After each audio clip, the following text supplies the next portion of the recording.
Hey y'all, welcome back to the Crypto ZX channel. Happy Sunday wherever you are around the world. Of course, it's past midnight here in North America, and I'm bringing you guys this update. And just want to say thank you to each and every one of you guys for showing tremendous amount of support on these Kaspa updates. Continue supporting, and you will see the continuation of these updates. So, as far as the broader market goes, over the course of the last 1 week now, we have seen quite some bullish momentum across the board, and of course, it has caused a lot of people to get extremely excited about crypto, especially going into this upcoming week ahead of us, because of course the FOMC meeting is coming up. A lot of people are expecting rate cuts to happen because, of course, the likes of Canada, other countries around the globe that are actually doing rate cuts. So, Federal Reserve is going to come out and potentially do a rate cut sooner rather than later because things are not making sense, right? And, the FOMC meeting is coming up in about just the next, I would say, 3 to 4 days. I think that is a huge catalyst behind this specific move that we're seeing across the crypto markets. So, as far as Kaspa is concerned, it's up 4.2% over the past 24 hours. So Kaspa was able to do something that we've been speaking about on the channel for the last 1 month. And of course, I will explain what that really is when I pull out the charts. But let's take a look at what's happening with its price. So it's currently sitting at 17.8 cents. As mentioned, up 4% in USD comparative, also up about 4% in BTC comparative, depending on what you look at. It's pretty much up in both comparatives. Market valuation is at about 4.4 billion, and the 24-hour trading volume is at about $46.3 million. And yes, the continuation of the conversation in the community is that, why is this not listed on tier one exchanges? What is taking so long for these big tier one exchanges to come list Kaspa? Because of course, in terms of hype factor, it's definitely there. In terms of the narrative as well, it's a layer one, but still, you're still missing the big players when it comes to the centralized exchanges. But I think that will change in the near future. Look at VeChain. Look what happened with VeChain. Last cycle, people used to continuously talk about when is VeChain going to get listed on the likes of Coinbase. And we didn't get that until this year. I'm sorry, not this year, late last year. So it happened after the bull market was over. So is that going to happen for Kaspa as well? Only time is going to tell. But still, the people that have done the due diligence and research and actually understand what Kaspa really is doing and how it competes with its competitors are finding their ways to get their hands on it, because it's pretty much still listed on a lot of exchanges, of course, to buy and sell. If you can see, you're listed at Gate.io, MEXC, KuCoin, Bybit. So people can still get a hold of it, but in terms of the big boys, it's still missing that. But I think that will change in the near future. But let's take a look at what's happening with the dominance index. So, the dominance index is picking up traction again, going towards new yearly highs. Again, something we've been speaking about quite heavily over the course of the last 30 to 1 month and a half. So you're seeing the dominance pretty much sitting very close actually towards a new yearly high. And Bitcoin, on the other hand, look at this, guys.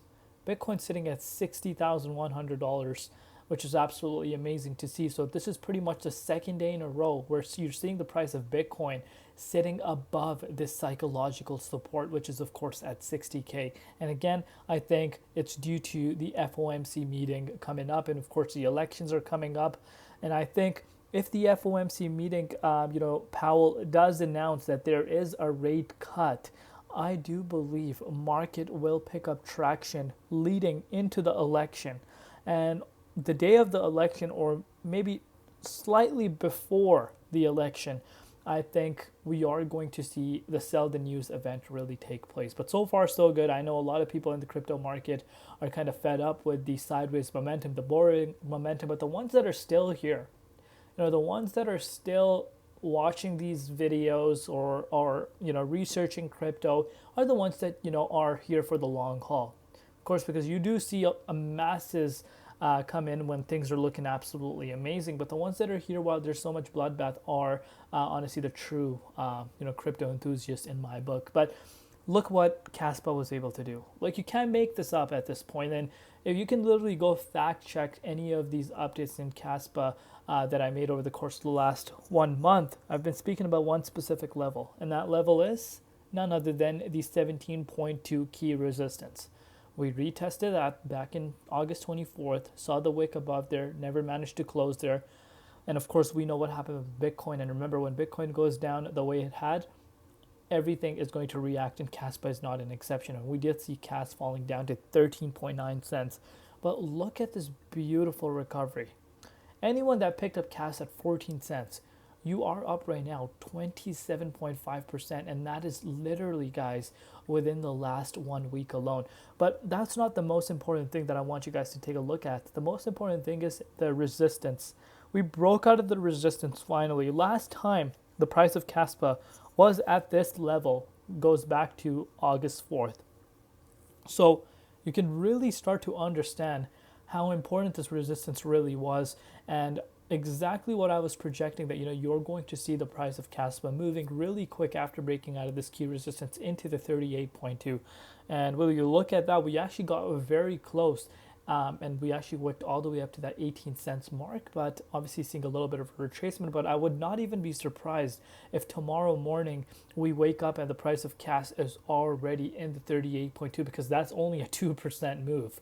So it requires Bitcoin to pretty much retest the wick at $60,600. I think Kaspa will be back into the 38.2 and potentially could start heading towards all-time high. So very exciting stuff as far as the price is concerned, and obviously to the people that were picking up the bloodbath. As you guys know, there's a famous saying, be greedy while others are fearful, be fearful while others are greedy. And of course, the ones that were being greedy while there was so much bloodbath across the board are the real winners, in my opinion. So right now, pretty much the target that I have is the 38.2 fib zone. Very important for the close to happen. I personally project that the price won't have a hard time getting into the 38.2, but maintaining the price within that range could be hard, because of course it is a huge resistance. And as far as traders go, and especially manipulators, it's really easy to manipulate these prices. So I wouldn't